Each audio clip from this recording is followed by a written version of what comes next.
rassemblement des exilés sur la terre d'Israël. Nous avons déjà cette réalisation prophétique. Et puis, on trouve une autre prophétie dans Jérémie, chapitre 5, où on voit que le loup et l'agneau cohabitent ensemble. Israël est comparé à cet agneau, entouré de 70 loups.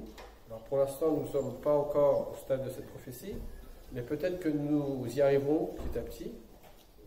Si on compare la situation d'Israël en 1948, qui a été attaquée de toutes parts, et celle d'Israël d'aujourd'hui, il y a quand même une amélioration.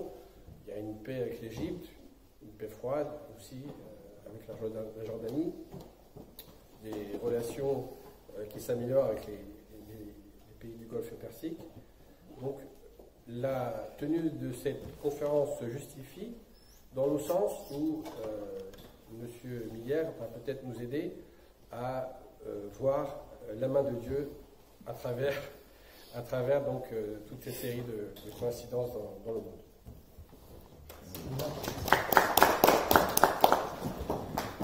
Merci infiniment. Oui.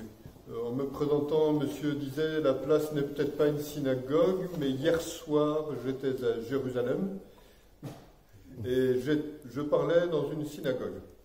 Voilà. Donc ce n'est pas la première fois que je suis invité à parler dans une synagogue. Non, en français. En français. Je pourrais faire la conférence en anglais, mais là, mon hébreu est trop imparfait pour que je fasse une conférence en hébreu. Bon. La dernière fois que j'étais en Israël, c'était il y a 5 mois, et l'une de mes conférences avait été interrompue par des tirs de roquettes du Hamas. Et donc, j'ai dit, je promets de revenir. Il y a eu à nouveau des tirs de roquettes du Hamas. Au moment où j'arrivais, je n'ai pas pris ça comme un signe personnel, mais je suis resté, effectivement, et j'ai fait les conférences que j'avais prévu de faire. J'ai quitté la France il y a 3 ans, donc je travaille dans 2 think tanks, des centres de recherche aux États-Unis, l'un à Los Angeles et l'un à New York, et je peux vous parler assez précisément de ce qui se dessine pour le Proche-Orient, puisque l'un de ces 2 centres de recherche, le Gatestone Institute, pour lequel je travaille, était présidé par John Bolton, qui a quitté cette fonction pour devenir le National Security Advisor, le Conseiller national de sécurité de Donald Trump. Donc, je connais assez bien ce qui est en train de se préparer et ce qui se passe dans la région. Alors, comme nous sommes entre nous, je peux me centrer strictement sur ce qui concerne le Proche-Orient, ou je peux faire un tour d'horizon plus vaste. Je fais un tour d'horizon plus vaste, ou je me centre sur le Proche-Orient. Bon, alors, je vais faire un tour d'horizon rapide, beaucoup plus vaste. Je dirais que si l'on veut comprendre la façon dont le monde est en train d'évoluer en ce moment, au Proche-Orient, mais aussi au-delà, il importe de partir de la politique américaine, pour une raison très simple, c'est que les États-Unis sont toujours et resteront, n'en déplaise à ceux à qui ça ne plaît pas, la première puissance économique, politique, militaire du monde. Et je dirais qu'ils sont plus que jamais la première puissance politique, économique et militaire du monde, parce que depuis l'élection de Donald Trump, qui est très apprécié en Israël, et qu'il est beaucoup moins dans le contexte européen, il suffit de regarder la presse, il y a un contraste énorme de ce côté-là. Depuis que Donald Trump est devenu président, il y a un redressement extraordinaire des États-Unis. Ce redressement n'est pas un hasard, ce redressement est dû à la politique qui a été mise en place et qui est menée par Donald Trump. Pour situer les choses, en particulier puisque je suis en France et que c'est dans le contexte français que je parle ce soir, je dirais que tout ce que vous pouvez lire dans les médias français, et vous êtes peut-être vacciné contre les médias français, parce qu'il n'y a pas que Donald Trump qui est concerné, ça concerne aussi Israël. Dès que je lis des articles sur Israël dans la presse française, ça me hérisse très rapidement.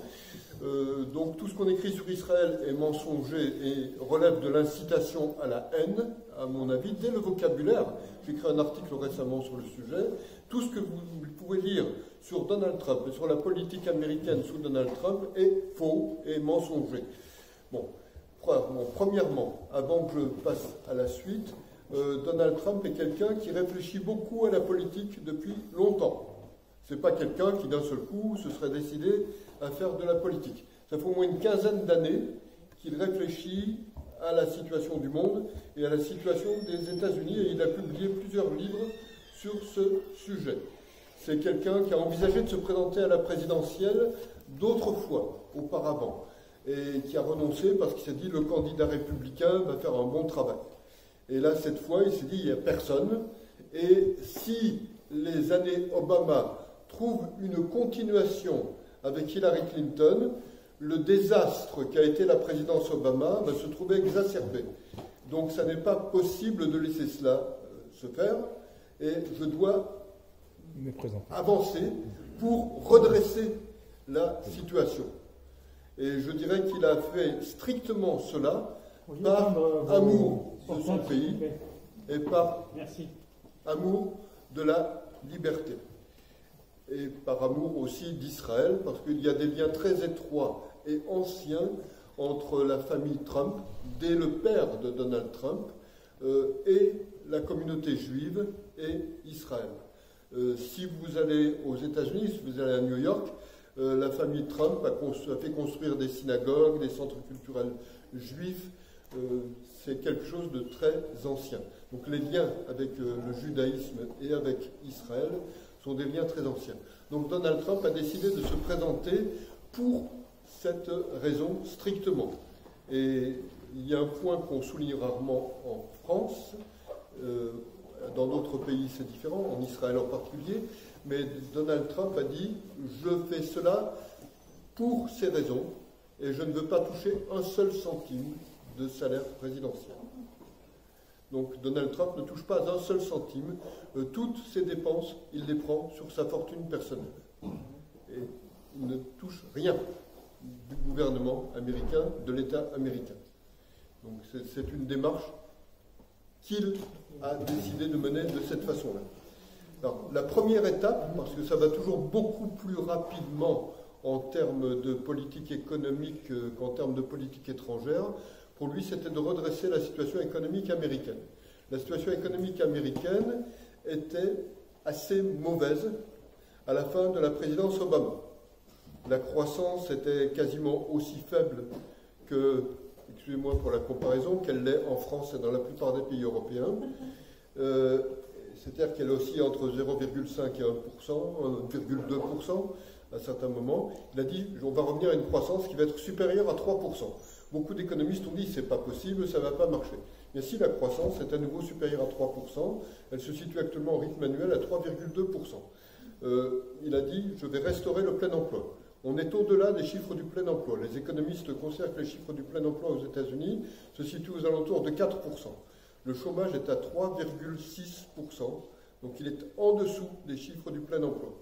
Cela correspond donc à bien plus que le plein emploi, et cela correspond aussi à une augmentation des salaires, pour une raison très simple, c'est que beaucoup d'entreprises ont des pénuries de salariés.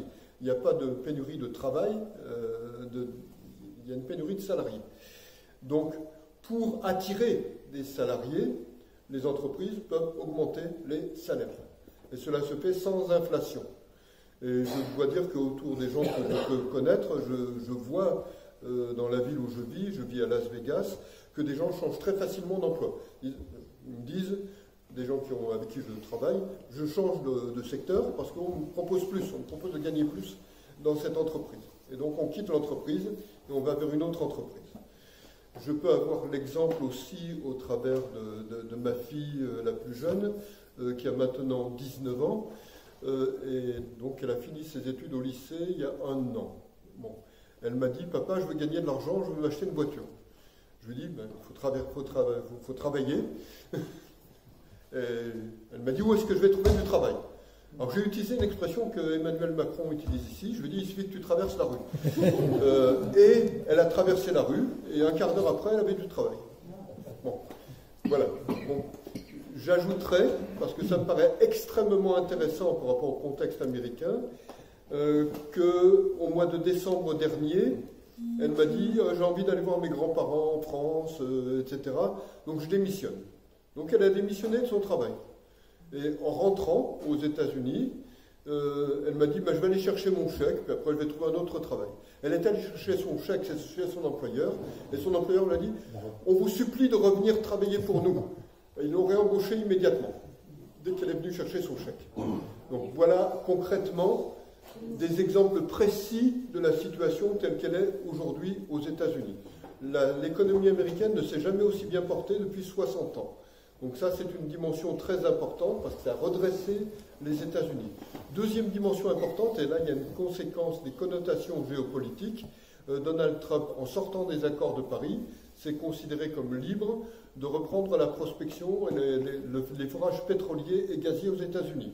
Les États-Unis sont redevenus la première puissance gazière du monde et sont devenus la première puissance pétrolière du monde. Le premier producteur de gaz naturel et de pétrole sur la planète aujourd'hui, ce sont les États-Unis. Alors, ça ne donne pas simplement une autonomie énergétique aux États-Unis, cela donne, en termes géopolitiques, à Donald Trump un levier de puissance. C'est-à-dire que les États-Unis peuvent dicter une politique à des pays qui seraient réticents à mener cette politique. Et cela concerne tous les pays producteurs de pétrole au Proche-Orient, et cela concerne bien évidemment l'Iran, dont je vais parler dans un instant. Donc, si Donald Trump a mené cette politique, c'est aussi pour cette raison, pour être souverain en matière énergétique et pour pouvoir dicter des conditions à des pays qui seraient réticents ou hostiles. Donc c'est un point extrêmement important. Et puis ce dynamisme économique, cela a permis aussi autre chose, qui faisait partie des objectifs de Donald Trump, c'était de relancer l'armement, l'industrie de l'armement, et de redonner à l'armée américaine son statut de principale armée du monde. Et sur ce plan, c'était extrêmement important aussi, parce que sous Barack Obama, que tant de journalistes aiment bien dans le contexte français, ils le préfèrent très nettement à Donald Trump, mais je pense que vous vous en êtes aperçu. Sous Barack Obama, l'armée américaine a subi des coupes budgétaires très graves. Et ces coupes budgétaires, elles ont fait que dans les 2 dernières années de la présidence Obama, la doctrine officielle de l'armée américaine a dû être modifiée. La doctrine officielle de l'armée américaine, c'était « nous pouvons mener 2 conflits à la fois ». C'est-à-dire, s'il y a une guerre quelque part, on peut en mener aussi une deuxième si on nous attaque.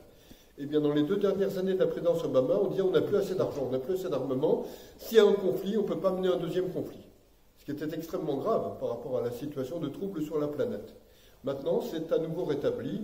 Les États-Unis ont une armée qui pourrait mener 2 conflits majeurs à la fois. Donc tout cela compte. Tout cela fait déjà un ensemble. Et tout cela a été accompli par Donald Trump en 1 an et demi.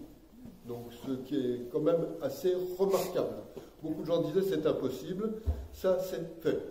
Bon, sur cette base, et c'est un socle extrêmement important, la politique étrangère a été mise en place. Alors je dirais que l'un des livres que j'ai consacré à la présidence Obama s'appelait « Le désastre Obama » et Obama a laissé une situation désastreuse. On a tendance à l'oublier. Je vais insister sur le Proche-Orient, mais ça dépasse le Proche-Orient. Si vous regardez ce qui s'est passé avec la Corée du Nord, et ça concerne l'ensemble de la planète, il y a des conséquences pour toute la planète, parce que la Corée du Nord, on ne le dit pas beaucoup en France, c'était aussi l'endroit où les mollahs iraniens allaient faire tester leurs futures armes atomiques. Donc il y avait des connexions entre l'Iran et la Corée du Nord. Et donc en Corée du Nord, sous non seulement il y a eu cette connexion avec les mollahs, mais l'armement atomique s'est perfectionné, s'est accéléré. La Corée du Nord s'est dotée d'armes atomiques, puis ensuite d'armes atomiques à hydrogène, beaucoup plus perfectionnées, beaucoup plus puissantes. Et la Corée du Nord était devenue extrêmement menaçante vis-à-vis du Japon, vis-à-vis de la Corée du Sud. Donc c'était un problème majeur. Autre problème majeur dont on parle très peu aussi dans le contexte français, la Chine juste à côté. La Chine juste à côté avait commencé à élargir ses eaux territoriales de façon à contrôler tout le commerce maritime qui passait par la mer de Chine. Et donc la Chine avait revendiqué des îles comme les îles Spratly, les îles Paracels, et avait construit des îles artificielles dans la mer pour pouvoir prendre le contrôle de tout. Et l'armée américaine, la marine américaine avait reculé. Personne n'avait essayé de contrer cette avancée de la Chine qui pouvait avoir des conséquences extrêmement lourdes. Et puis la Chine continuait à procéder à un pillage de la propriété intellectuelle du monde occidental. Bon, là aussi, strictement rien ne se faisait. Donc, deuxième grave problème qui se posait. Troisième grave problème, ça nous ramène vers le Proche-Orient, d'une manière directe, tout ce qui a découlé de ce qu'on a appelé dans la presse française le printemps arabe. Personnellement, dans toutes mes analyses, je n'ai jamais pensé qu'il y avait un printemps arabe, pour une raison très simple, c'est que je connaissais les relations qu'il y avait entre l'une des principales conseillères en politique étrangère de Barack Obama, quelqu'un qui s'appelle toujours Samantha Power, qui dans les dernières années de la présidence Obama est devenue ambassadrice des États-Unis aux Nations Unies. Et Samantha Power tenait des réunions régulières avec les frères musulmans pendant la présidence de Barack Obama. Et sa doctrine, c'était, dans le monde musulman, il y a une frustration. Ils veulent vraiment redevenir musulmans. Si nous soutenons les frères musulmans, ça va être très bien, ils vont redevenir pleinement musulmans. Et donc, ça va arranger nos relations avec le monde musulman. Et donc, la doctrine développée à cette époque-là, c'était dans le monde arabe sunnite, et dans le monde sunnite en général, les frères musulmans doivent arriver au pouvoir. Et comme les frères musulmans sont des radicaux, c'est quelque chose que j'ai développé dans plusieurs analyses avec un de mes amis politologues américains, Daniel Pipes, qui est un de mes amis proches, les frères musulmans s'entendent très bien avec les mollahs iraniens. Entre radicaux, on s'entend. Et donc on s'est dit, si les mollahs iraniens et les frères musulmans tiennent le monde musulman, on peut s'entendre et on va arriver à une synergie assez positive. Il y aura un obstacle, c'est l'État d'Israël, mais on va le pressurer au maximum. Et comme ça, on pourra s'entendre avec tout le monde, sauf avec Israël, bien évidemment. Voilà. Donc c'était vraiment la doctrine qui était en place. Et donc tous les événements qui ont été liés au printemps arabe sont des événements qui ont été plus ou moins téléguidés par Samantha Power. Le renversement de Ben Ali en Tunisie, le renversement de Moubarak en Égypte. Ça a été soutenu par les États-Unis régulièrement. Le renversement du président du Yémen. Et donc tout cela, ça a marché. Ça a marché aussi avec le colonel Kadhafi en Libye. Et là où ça n'a plus marché, c'est en Syrie. Parce qu'en Syrie, les soulèvements de départ qui ont conduit à la guerre civile sont des soulèvements des frères musulmans. Mais la Syrie étant un allié de la Russie, ça a commencé à cafouiller et ça a débouché sur la guerre civile en Syrie. Il y a aussi un autre endroit où Barack Obama a fait ce que voulaient les frères musulmans, c'est l'Irak. Et sur ce plan, on a tendance à l'oublier, mais quand Barack Obama a été élu, la situation en Irak était stabilisée. Les conseillers militaires de Barack Obama lui disaient « Si vous retirez toutes les troupes de combat d'Irak, la guerre peut recommencer et Al-Qaïda peut renaître. » Qu'est-ce qu'il a fait? Il a retiré toutes les troupes de combat américaines d'Irak. Et ce qui est rené, ce n'est pas Al-Qaïda, c'est une branche dissidente d'Al-Qaïda qui a donné l'État islamique. On appelle en France Daesh.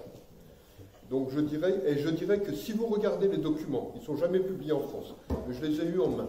Si vous regardez les documents, les services de renseignement américains disent à Barack Obama, attention, ça va devenir dangereux, il y a quelque chose qui est sorti de Al-Qaïda, qui est en train de renaître et qui va grandir, qui grandit. Il n'a tenu compte de rien.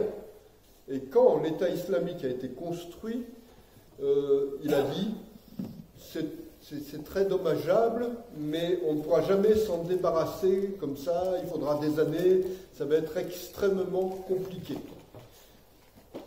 Donc l'État islamique est né dans ce contexte. Et puis, je dirais que quand vous faites sauter tous ces régimes, et quand vous laissez en supplément la Turquie glisser vers l'islam radical avec Recep Tayyip Erdogan, vous avez des conséquences qui sont les flux migratoires qui sont arrivés vers l'Europe et qui ont très largement déstabilisé l'Europe. Et ces flux migratoires sont le résultat de toute la politique que je viens d'énoncer. Et bon, pour couronner le tout, l'apothéose de cette politique absolument désastreuse, cela a été l'accord de juillet 2015 avec les mollahs iraniens. Accord que la France continue à défendre bec et ongle en disant que c'est un très bon accord. Bon. Si vous lisez le texte de l'accord, vous voyez que les mollahs iraniens ont roulé dans la farine les gens avec qui l'accord a été signé. Quand on vous dit que cet accord permettait de surveiller les activités nucléaires de l'Iran, c'est inexact. Si vous prenez l'ensemble des termes de l'accord, vous voyez que c'est un accord qui permettait à l'Iran de continuer toutes ses activités nucléaires. D'ailleurs, lorsque le Mossad a réussi à confisquer des documents à Téhéran, documents qui n'ont jamais été commentés dans le contexte français, on a vu précisément tout cela. Les documents, j'ai pu en consulter un certain nombre, montrent que l'Iran n'a jamais cessé ses activités d'enrichissement d'uranium, n'a jamais cessé de quêter l'arme atomique. Dans la presse française, ça donnait « le Mossad dit qu'il y a des documents, mais c'est juste le Mossad qui le dit ». Bien évidemment, pour la France, le Mossad, c'est pas très fiable. Bon, en fait, ces documents sont des documents réels et accablants, et il y en a une très grosse quantité. Donc, les mollahs continuaient à avancer vers l'arme atomique, et ce qui ne se dit pas en France, on n'arrête pas de dire quand on parle de l'Iran, « Ah, Rouhani est un président sympathique et modéré, on peut s'entendre avec lui ». On oublie la structure de l'État islamique iranien, la République islamique iranienne, le commandant en chef, le guide suprême de la révolution iranienne, ça n'est pas Rouhani, c'est Ali Khamenei. Et Ali Khamenei n'a jamais cessé de tenir des discours radicalement antisémites, génocidaires, et de dire que l'objectif primordial de la République islamique, c'était la destruction d'Israël. Et il a même fait installer au centre de Téhéran une horloge qui constitue une forme de compte à rebours, censée indiquer le moment où Israël vivra ses derniers jours. Alors ça, on ne vous le dit jamais dans la presse française. Mais c'est pourtant une réalité, les photos existent, les documents existent. Bon. Je ne suis pas allé le constater en Iran, je pense que si je rentrais en Iran, je risquerais d'y faire un très long séjour qui pourrait se terminer tragiquement, mais tous les éléments le montrent. Bon. Donc l'accord avec l'Iran était un accord absolument désastreux. Cet accord désastreux, il fallait être ou bien un complice ou bien un idiot pour signer cet accord, bon, on peut être les deux à la fois, impliquait que les États-Unis versent de l'argent à la République islamique d'Iran. Et 1600 milliards de dollars ont été versés. Ces 1600 milliards de dollars, ce n'est pas de l'argent qui a été à la reconstruction de l'économie iranienne, qui était frappée par les sanctions auparavant. Ça n'a pas servi la population. L'économie iranienne reste parfaitement délabrée. C'est allé dans l'accélération des programmes atomiques, d'une part, dans l'aide aux programmes atomiques en Corée du Nord, puisqu'il y avait des relations, et puis c'est allé à l'ensemble des mouvements islamiques radicaux que l'Iran soutenait. En l'occurrence, le Hezbollah, le Hamas, le djihad islamique palestinien et les milices houthis qui ont commencé à mener une guerre civile assez atroce au Yémen. Et quand on vous parle d'ailleurs de la guerre au Yémen en France, il y a une forme de biaisage optique. On n'arrête pas de dire « Ah, l'Arabie Saoudite mène la guerre au Yémen, c'est effroyable pour la population yéménite ». On ne vous parle à peu près jamais des milices houthis. Si les milices houthis n'agissaient pas, il n'y aurait pas de guerre du tout au Yémen. Bon, pourquoi est-ce qu'on ne vous parle pas des milices Houthis? Parce que la France voudrait bien s'entendre encore avec la République islamique d'Iran. Et donc on ne va pas fâcher la République islamique d'Iran. Bon, c'est lamentable, mais c'est une réalité. Bon, voilà donc la situation globale. Je pourrais l'élargir à d'autres continents, je pourrais l'élargir à l'Amérique latine. Je dis juste un mot pour l'Amérique latine. On vous parle de la crise au Venezuela et de la situation au Venezuela. Ce qu'on ne vous dit pas tellement dans les médias français, c'est que le régime vénézuélien avait des liens très étroits, et encore des liens très étroits, avec le régime islamique iranien. Et que donc, au Venezuela, vous avez des unités des gardes révolutionnaires iraniens et des unités du Hezbollah. Et pour s'assurer du soutien de ces gens, le régime qui est dirigé maintenant par Maduro, Nicolas Maduro, et qui auparavant était le régime fondé par Hugo Chavez, donnait des passeports diplomatiques à ces gens. Et donc c'est quelque chose d'extrêmement dangereux parce que ça permet à ces gens de voyager un peu partout dans le monde entier et de semer des problèmes extrêmement graves. Donc c'est aussi pour cela que le régime vénézuélien est un régime dangereux. Bon, je pourrais élargir vers l'Afrique subsaharienne. Je dirais que si vous regardez l'Afrique subsaharienne, vous pouvez voir que des groupes comme Boko Haram au Nigeria, etc., se sont particulièrement bien développés sous la présidence de Barack Obama. Donc c'est un désastre généralisé qui avait pris place. Et donc Donald Trump s'est dit, mon devoir, c'est d'essayer de remédier à tout cela. Et donc il l'a fait en procédant par ordre. La priorité des priorités, à ses yeux, c'était de détruire l'État islamique. Et donc quand il est arrivé à la présidence, Donald Trump a dit l'État islamique doit être détruit en moins d'1 an. C'est fait. Vous n'avez plus d'État islamique. On n'attribue pas cela, dans la presse française, on n'attribue rien de positif à Donald Trump. Mais on le présente toujours comme un abruti. Donc l'État islamique a été détruit par des troupes recrutées localement, par les forces spéciales américaines, par des milices kurdes qui étaient soutenues par les forces spéciales américaines et par des bombardements américains. Alors il y a des métastases. Quand vous avez une tumeur pareille, il y a des métastases. Vous avez des éléments de l'État islamique qui sont disséminés dans différents endroits, même dans le Sinaï. Bon. Mais néanmoins, l'État islamique lui-même a été détruit. Et ce qui est essentiel, c'est qu'ont été détruites les bases arrières dans lesquelles des djihadistes pouvaient se former. Et des djihadistes qui se sont formés dans les bases arrières de l'État islamique sont des gens que vous avez pu retrouver dans plusieurs attentats terribles qui ont eu lieu sur le continent européen. Et entre autres, les gens qui ont fait les attentats du Bataclan et d'autres attentats de ce genre sont des gens qui s'étaient formés là. Donc concrètement, l'existence de l'État islamique a eu ce type de conséquences. Et là encore, je regrette, mais hélas, non, si vous lisez la presse française, il n'y a pas de relation. On ne voit pas la moindre relation entre les choses. On pourrait que ces gens ne sont pas capables de faire des relations d'analyse de cause à effet.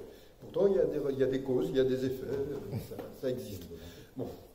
Donc, la destruction de l'État islamique est un élément majeur. Deuxième élément majeur, qui paraissait une urgence à Donald Trump, c'était de juguler le régime de Kim Jong-un en Corée du Nord.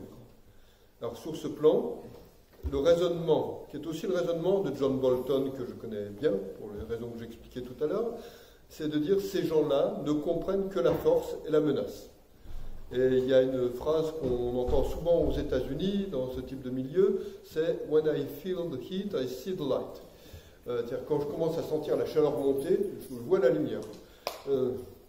Donc, en l'occurrence, ce que Donald Trump a voulu faire, c'est faire sentir la chaleur monter à Kim Jong-un. C'est pour ça qu'il a tenu un discours très très dur. Quand Kim Jong-un menaçait, il disait « Ah, oui, vous pouvez poser, je bois, merci infiniment. » Oui, donc concrètement, si Donald Trump a tenu un discours dur, et à ce moment-là, on a dit « Ah, il va déclencher une guerre ». Donc il savait parfaitement ce qu'il faisait, changerait de discours et tempérerait ses ardeurs. C'est ce qui s'est passé. On n'arrête pas de dire, bon, la Corée du Nord n'a pas désarmé, elle n'a pas enlevé ses programmes nucléaires. C'est exact, les programmes nucléaires n'ont pas été retirés, mais tout test nucléaire a été arrêté. Vous n'avez plus de perfectionnement de l'armement nucléaire en Corée du Nord, premièrement. Deuxièmement, la Corée du Nord a cessé de menacer ses voisins. Vous n'avez plus de missiles qui viennent se balader au-dessus du Japon. Vous n'avez plus de menaces vis-à-vis de la Corée du Sud. Donc la Corée du Nord est endiguée. C'est ce qui importait. Pour perfectionner cet endiguement, Donald Trump a dit qu'il faut une stratégie qui permette d'endiguer aussi la Chine. Et cette stratégie, elle est en cours. Quand vous regardez les relations économiques entre les États-Unis et la Chine, vous pouvez voir que Donald Trump met en place des rapports de force. Et ces rapports de force, ils visent à faire plier la Chine. Et je dirais que cela marche, contrairement à ce que l'on vous dit parfois dans la presse française. La croissance chinoise a fléchi. Et quand la croissance chinoise fléchit, c'est très dangereux pour le régime, parce que ce qui fait tenir le régime, c'est la possibilité pour des gens pauvres des campagnes de passer vers les zones urbaines où on gagne beaucoup mieux sa vie. Si vous n'avez plus une croissance forte, vous n'avez plus cette possibilité de fonctionnement et vous avez des troubles intérieurs qui peuvent se dessiner. Donc les dirigeants chinois prennent très très au sérieux les décisions de Donald Trump, qui a fait quoi? Qui a dit: je vous demande de respecter les conditions que j'ai posées. Si vous ne le faites pas, je vais taxer très fortement vos produits. Et je le ferai jusqu'au moment où vous accepterez mes conditions. Donc, nous sommes dans cette phase. Et donc, actuellement, la croissance chinoise fléchit et les avancées de la Chine sont interrompues. Pas partout, puisque vous avez une entreprise chinoise qui a des activités potentiellement délétères qui continuent à avancer en Europe. Donald Trump a poussé les pays européens à ne pas entretenir de relations avec cette entreprise. Cette entreprise, c'est Huawei. Huawei développe la 5G. Et beaucoup de pays européens acceptent la 5G de Huawei. Mais ce qu'ils ne voient pas, c'est que la 5G, ce n'est pas simplement un Internet rapide, ce n'est pas simplement des téléphones portables qui marchent mieux, c'est aussi quelque chose qui permet de guider les satellites, c'est quelque chose qui permet la militarisation de l'espace, c'est quelque chose qui permet de guider les drones. Donc c'est un instrument militaire pour la Chine, c'est quelque chose qui lui permettrait une prise de contrôle beaucoup plus large sur la surface de la planète. Alors ça, les États-Unis le voient, l'administration Trump le voit, les Européens pratiquent l'aveuglement en disant « c'est très beau, c'est pas cher, on achète, on ne regarde pas ce qu'il y a à l'intérieur ». Bon, c'est extrêmement dangereux comme position. Donc voilà ce qu'est la doctrine Trump par rapport à la Chine. Pour ce qui concerne l'Europe, il y a aussi une politique européenne, après je garde le meilleur pour la fin, je garde le Proche-Orient pour la fin, et Israël pour la fin. Pour ce qui concerne l'Europe, Donald Trump constate que l'Union européenne et qu'un certain nombre de dirigeants européens, en particulier Angela Merkel et Emmanuel Macron, ont des attitudes d'apaisement vis-à-vis du régime iranien, vis-à-vis du régime chinois, et pensent que tout cela, c'est potentiellement dangereux pour le futur. Donc, Donald Trump essaye de contrer tout cela, et il mène une politique qui est aussi menée par Binyamin Netanyahou en Israël, et Binyamin Netanyahou est l'un des très grands hommes d'État de cette époque. Je tiens à le souligner, je dirais que je considère qu'il a la même importance historique que Winston Churchill a pu l'avoir à une époque en Europe. J'ai une immense estime pour Binyamin Netanyahou. Je ne l'ai pas rencontré assez souvent. Je l'ai rencontré par l'intermédiaire de l'un de mes plus proches amis, qui est Meir Habib, que vous devez connaître, qui est un ami de très longue date pour moi. Voilà. Bon. Donc, toujours est-il que quelle est la politique développée par Donald Trump et développée par Binyamin Netanyahou, c'est de se rapprocher des pays qui ont une approche souverainiste de l'Europe et qui veulent défendre leur position, leur souveraineté démocratique au sein de l'Europe. Et cette conception de l'Europe, c'est une conception assez ancienne. Je dirais que parmi les gens dans mon long passé, pas aussi jeune que j'en ai l'air. J'ai 69 ans. Je le sais, c'est pour ça que je le dis au passage. C'est comme ça. Bon. Donc, toujours est-il que parmi les grands dirigeants européens que j'ai connus, il y a Margaret Thatcher. Et Margaret Thatcher avait prononcé un discours à Bruges en 1979, qui avait été soutenu par quelqu'un d'autre que je connais bien et qui reste un ami, qui était l'ancien président de la République tchèque, Václav Klaus. Et ces gens ont développé une idée: l'Europe telle qu'elle se construit est dangereuse parce qu'elle détruit la démocratie, elle détruit la souveraineté des peuples européens sur leur propre pays, et donc nous devons préserver cela, et nous devons concevoir une Europe des nations souveraines où les peuples gardent la maîtrise de leur destin et où les peuples gardent les instruments démocratiques qu'ils ont en main. Donc cette démarche-là, c'est la démarche que vous retrouvez chez Viktor Orban en Hongrie, c'est la démarche de Matteo Salvini en Italie, c'est la démarche de Sebastian Kurz en Autriche, par exemple. Donc tous ces gens que Emmanuel Macron va qualifier de lèpre, de peste, je ne sais plus quel autre vocabulaire il utilise, mais si vous regardez ces gens, ils défendent simplement quoi? L'idée que les peuples européens doivent rester souverains et maîtres de leur destin, l'idée que la démocratie doit être préservée en Europe, et puis l'idée que l'Europe doit rester propriétaire de son identité culturelle et donc arrêter la vague d'islamisation. Bon. Et si vous regardez le discours de ces dirigeants, vous voyez que ce sont des dirigeants qui sont tous très pro-israéliens. D'où les relations qui sont établies avec Binyamin Netanyahou. Pour quelle raison? C'est ce que j'explique en Israël. En Israël, on le comprend très bien, d'ailleurs, quand je l'explique. C'est que voient ces gens quand ils regardent Israël? Ils voient un pays où le peuple est souverain et maître de son destin. Ils voient un pays qui lutte contre l'islamisation. Et je veux dire qu'il est nécessaire pour Israël de lutter contre l'islamisation, parce que si vous laissiez le Hamas, d'ailleurs, je pense qu'on va être un peu plus ferme encore avec le Hamas, je pense qu'on n'a pas été assez ferme la dernière fois, mais enfin, il ne perd rien pour attendre. Donc, si vous n'êtes pas ferme avec ce type de gens, eh bien, vous vous faites détruire. Donc, ces gens voient Israël comme un pays qui est aux avant-postes de la lutte contre l'islam radical et qui est menacé par l'islam radical. Et ces gens voient dans Israël un pays qui est très attaché à son identité culturelle, à son identité religieuse.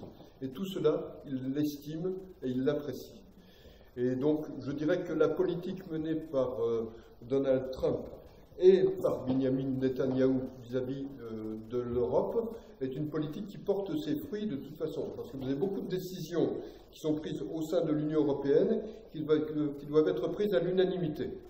En particulier, c'est un fait, Macron et Merkel voulaient une condamnation unanime de la part de l'Europe de tout un ensemble de décisions qui ont été prises par Donald Trump.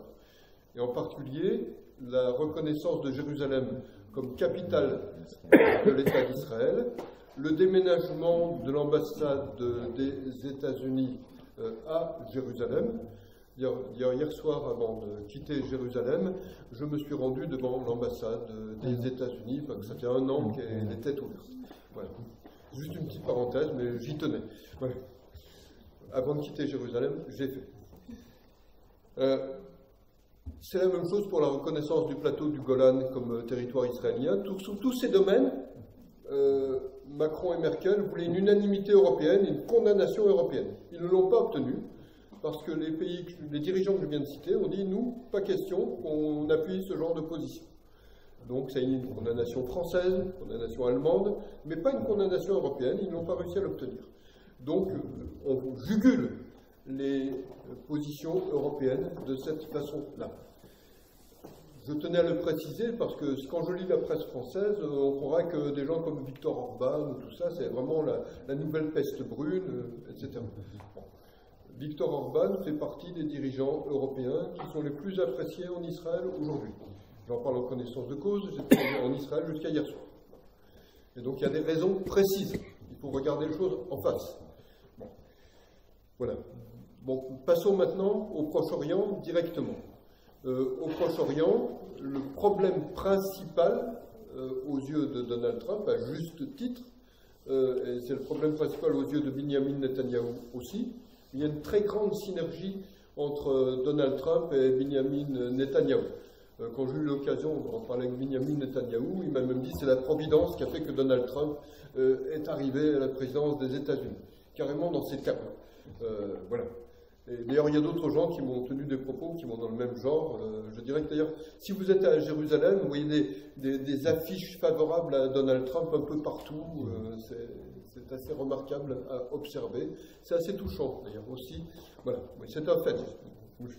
J'y étais, donc je sais de quoi je parle. Bon, donc concrètement, il y a une politique très précise qui consiste à dire il faut régler le problème iranien et il faut permettre l'avancée vers une vraie paix dans la région. Pas une paix qui correspondrait à ce qu'on a appelé le processus de paix, qui n'a jamais été un processus de paix.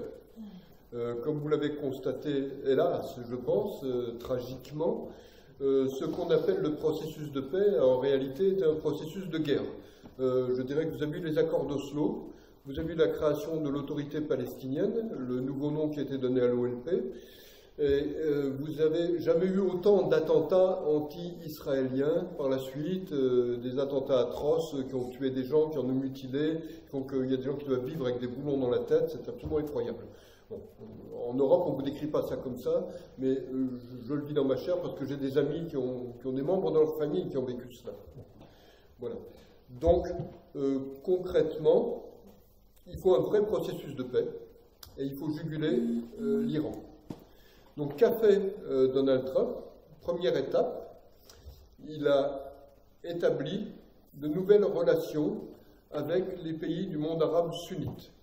C'est ce qu'il a fait en se rendant à Riyad dans la première année de sa présidence, au mois de mai 2017, dans sa présidence.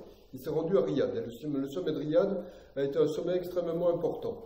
Pourquoi? Parce que c'est un sommet au cours duquel Donald Trump a dit aux dirigeants qui avaient été regroupés par le roi d'Arabie Saoudite « Nous allons vous soutenir face à l'Iran et nous allons asphyxier le régime iranien.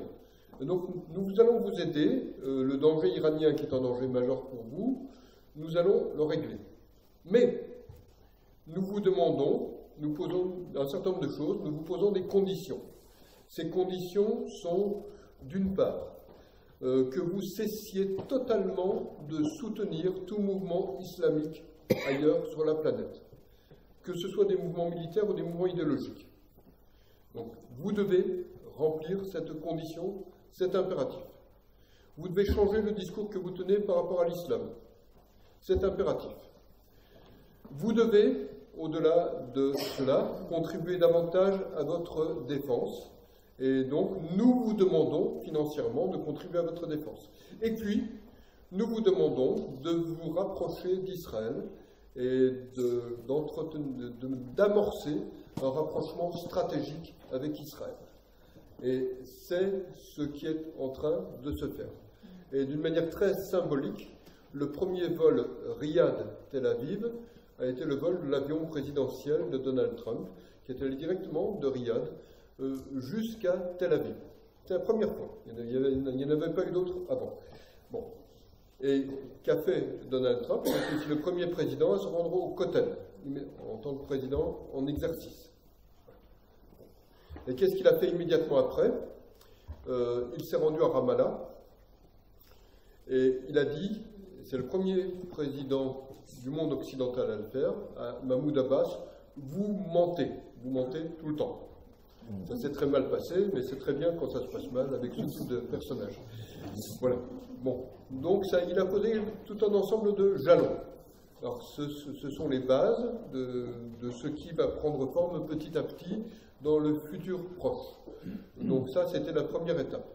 Deuxième étape, il s'est agi d'affaiblir et de marginaliser l'autorité palestinienne. Et cela s'est fait en plusieurs étapes. Première étape, ce dont je parlais il y a un instant, la reconnaissance de Jérusalem comme capitale d'Israël et l'installation de l'ambassade des États-Unis à Jérusalem. Et quand Donald Trump a fait tout cela, il a dit « j'ai retiré totalement la question de Jérusalem de la table des négociations. C'est-à-dire, Jérusalem ne sera jamais la capitale d'un autre État que l'État d'Israël. Point final. À cette époque-là, en France, on a dit « ça va mettre la région à feu et à sang ». J'attends encore. Je n'ai rien vu de tel. Personne n'a rien vu de tel au Proche-Orient. Bon. Deuxième étape, Donald Trump a dit « on nous dit, c'est ce que dit l'autorité palestinienne, ex-OLP, qu'il y a 5 millions au moins de réfugiés, qu'ils auraient un droit au retour. » Non, ce n'est pas les réfugiés. On peut appeler réfugiés les gens qui ont quitté le territoire d'Israël en 1948-49, à la rigueur. Encore que si on regarde les choses de près, c'est pas vraiment comme ça que c'est passé. Mais enfin bon, disons que ce sont vraiment des réfugiés. Mais donc, ces gens-là, il n'y en a plus beaucoup sur la Terre. Il en reste peut-être 10 000, 15 000, ils ont 70, 80 ans, c'est tout. Les autres, ce n'est pas des réfugiés. Vous ne pouvez pas être réfugié de père en fils, de mère en fille, de cousin en cousine, non, ça, ce n'est pas des réfugiés. Donc, Donald Trump a dit, les États-Unis ne reconnaissent plus comme réfugiés que les gens qui ont effectivement quitté le territoire d'Israël en 48-49. Point final. L'UNRWA, qui finance les 5 millions de réfugiés, on ne finance plus, parce que nous, on ne veut pas financer. Si l'UNRWA ne veut aider que ces quelques milliers de réfugiés de 48-48, on peut bien envisager de financer. Mais, hors de question de contribuer à financer 5 millions de pseudo-réfugiés, et en plus de continuer à leur enseigner la haine d'Israël. C'est ça qu'on leur enseigne. Les écoles de l'UNRWA, c'est ce qu'elles font. Et donc, concrètement, les États-Unis ont dit, bon, l'UNRWA n'accepte pas, eh bien, on cesse totalement de financer l'UNRWA. Et les États-Unis ne donnent plus 1 centime à l'UNRWA. Et donc, la question des réfugiés, c'est comme ça que Donald Trump l'a dit, a été sortie de la table des négociations. Bon. Autre étape, Donald Trump a dit, après avoir dit donc à Ramallah, à Mahmoud Abbas qu'il mentait, il a dit, bon, vous financez le terrorisme, vous incitez au terrorisme. Donc, on peut entretenir des relations avec vous si vous cessez totalement ces activités. Sinon, on n'a plus la moindre relation avec vous. Et on ne vous finance plus du tout. Alors, l'autorité palestinienne a dit, hors de question qu'on renonce à ces activités, c'est normal. C'est la raison d'être de l'autorité palestinienne d'inciter au terrorisme, au meurtre, à l'antisémitisme et de financer des actes terroristes. Bon.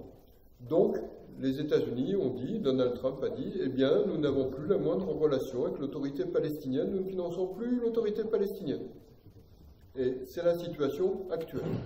Donc, je pourrais presque dire, Donald Trump ne l'a pas dit, mais c'est l'équivalent, l'autorité palestinienne est elle-même retirée de la table des négociations. C'est à peu près comme ça que ça s'est passé. Donc, il y a eu toutes ces étapes, et toutes ces étapes sont des étapes préparatoires au plan de paix qui sera bientôt présenté par les États-Unis. En parallèle, eh bien, vous avez eu la sortie des États-Unis de l'accord sur le nucléaire avec l'Iran et des sanctions de plus en plus contraignantes vis-à-vis de l'Iran. Une étape supplémentaire a été franchie le 1er mai. Les États-Unis avaient dit à des pays qui continuent à acheter du pétrole iranien, on vous laisse continuer à acheter du pétrole iranien pendant quelques mois, pour le temps que vous vous retourniez. Vous ne vous retournez pas, eh bien, ce sera votre problème. Et depuis le 1er mai, les États-Unis ont arrêté ces exemptions. Et maintenant, tout le pétrole iranien fait l'objet d'un embargo total. C'est-à-dire plus aucun pays ne peut acheter du pétrole iranien. Et les sanctions américaines pourraient tomber, elles seraient très très sévères et personne ne réagit face à ça. Là, en France, j'ai vu des articles dans le Figaro, dans d'autres journaux, on a dit on va trouver des moyens de faire du troc, de dissimuler nos activités, mais bon, ça ne passera pas comme ça. Et donc concrètement, actuellement, le régime iranien est un régime largement asphyxié, et les mollahs sont dans une situation de panique. C'est une réalité. Cette panique vient du fait qu'ils voient qu'ils n'ont quasiment plus d'argent qui rentre en caisse actuellement, et donc ils sont obligés de cesser de financer graduellement les différents mouvements islamiques qu'ils finançaient. Donc comme ils leur ont donné de l'argent, ils les activent un petit peu. C'est pour ça que vous avez vu des bombardements du Hamas sur Israël récemment, du djihad islamique aussi, pour essayer de fomenter un conflit régional, d'essayer de pourrir un petit peu la situation. C'est leur objectif. Et sans cela, des dirigeants iraniens disent on peut essayer d'attendre la fin de la présidence Trump, elle peut venir en 2020.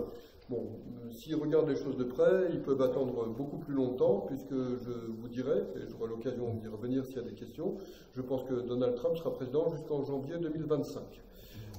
Bon. Voilà. Je pourrais vous donner des raisons pour expliquer tout cela. Mais bon, vivant aux États-Unis, je vois parfaitement ce qui se passe. Bon. Je donnerai des éléments là-dessus dans un instant. Bon. Mais concrètement, donc vous avez des gens au sein du régime iranien qui raisonnent de cette façon-là, puis il y en a d'autres qui disent on peut peut-être faire une provocation, c'est ce qu'ils ont fait en activant les milices houthis qui ont détérioré 2 pétroliers saoudiens il y a 2 ou 3 jours, je crois. C'est pas directement les Iraniens, c'est les milices houthis qui ont fait ça. Et chez les mollahs, on dit, pour justifier ce type de manœuvre, peut-être que ça va faire que les États-Unis vont nous frapper un petit peu, et ça va mobiliser la population autour de nous. Mais si vous prenez le discours de John Bolton et de Mike Pompeo, ils disent non, si jamais vous continuez comme ça, on ne va pas frapper un peu l'Iran, on va frapper beaucoup l'Iran, et donc le régime va être totalement détruit. Donc vous avez le choix. Il y a un article qui est apparu ce matin dans Israel Hayom, que j'ai lu en allant prendre mon avion, qui disait pour les mollahs iraniens, maintenant la question c'est to be or not to be. C'est-à-dire rester au pouvoir ou disparaître complètement. Et comme je l'expliquais à mes interlocuteurs israéliens ces derniers jours, je dirais que les mollahs iraniens, des gens comme Ali Khamenei, sont fanatiques. Il n'y a rien qu'ils souhaitent autant que de détruire la région, que de détruire Israël. Mais ils sont aussi très corrompus. Et donc, comme ils sont très corrompus, ils ne tiennent pas obligatoirement à finir sous pied, sous terre dans les 48 heures. Et donc, je dirais que c'est aussi des gens auprès de qui on fait monter la chaleur et qui peuvent un peu voir la lumière. On retrouve la phrase que je disais tout à l'heure, When I feel the heat, I see the light. They start to feel the heat and they start to see the light. Et donc, ils sont en désarroi, ils ne savent pas exactement quoi faire face à cette situation. En tout cas, la détermination américaine est totale. Et Mike Pompeo et John Bolton ont dit, si vous attaquez directement, de quelque façon que ce soit, même indirectement, par le biais du Hamas, un allié d'Israël, ce sera la guerre totale contre vous et la destruction de votre régime. C'est la situation actuelle.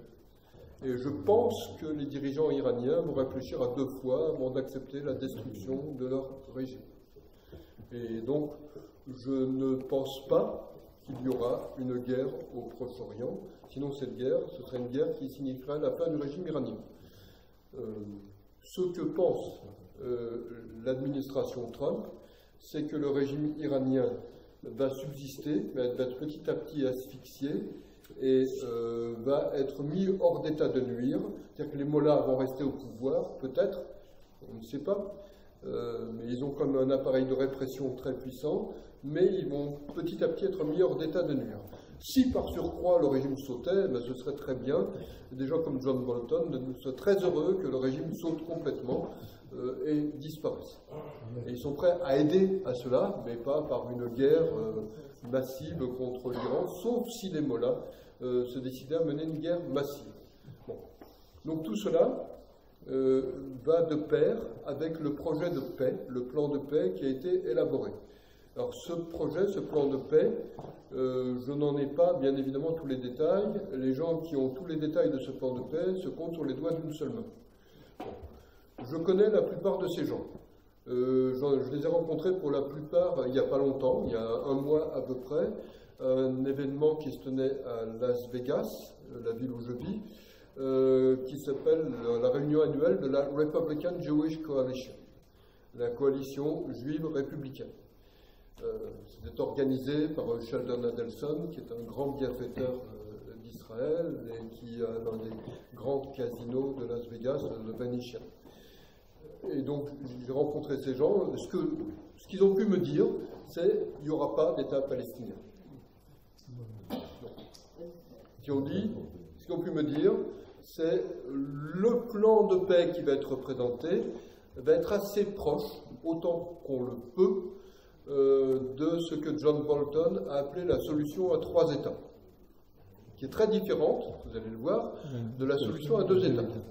La solution à 3 États, telle que la conçoit John Bolton, c'est une paix entre Israël, premier État, l'Égypte, deuxième État, la Jordanie, troisième État. Ne cherchez pas l'État palestinien, il n'y en a pas. Bon.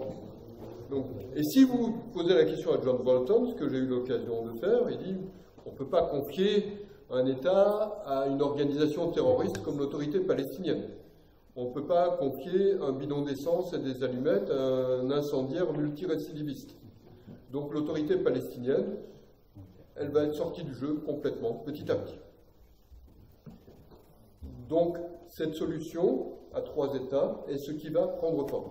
Alors vous allez me dire, que deviennent dans ce cadre les Palestiniens, entre guillemets, c'est-à-dire les Arabes, qui vivent à Gaza et qui vivent en Judée-Samarie. Je parle uniquement de Judée-Samarie. Quand on parle de Cisjordanie, je dis je ne connais pas. La Judée-Samarie a été appelée comme ça parce que la Jordanie l'a conquise et l'a occupée pendant 19 ans. Mais 19 ans c'est court, la Judée-Samarie ça existe depuis 3000 ans. Donc, c'est la Judée-Samarie, point final.